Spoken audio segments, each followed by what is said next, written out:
God had sent Moses and Aaron to Pharaoh with a clear command. "Let my people go." But Pharaoh's heart remained hard, stubborn, unmoved. So the Lord began to display his power, not quietly, but through signs that all Egypt would witness.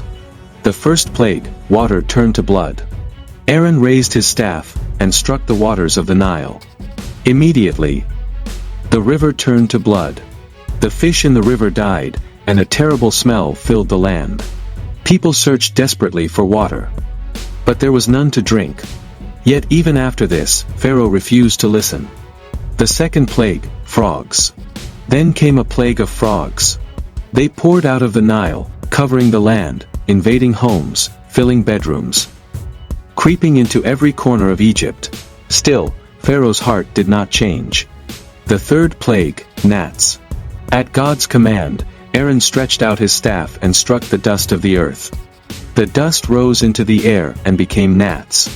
They covered people and animals alike, impossible to escape. But Pharaoh remained unmoved. The fourth plague, flies. Next, God sent dense swarms of flies.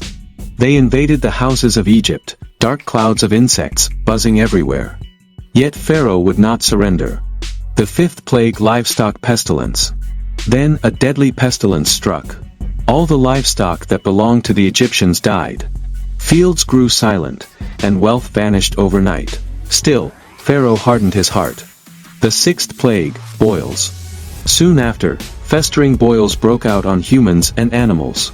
Pain spread across the land, and suffering could be seen everywhere. But Pharaoh refused to let Israel go. The seventh plague, hail. Then Moses stretched out his staff toward heaven, and the Lord sent heavy thunder, lightning, and hailstones crashing down upon Egypt. The storm struck everything in the fields, destroying crops, shattering trees, leaving ruin behind.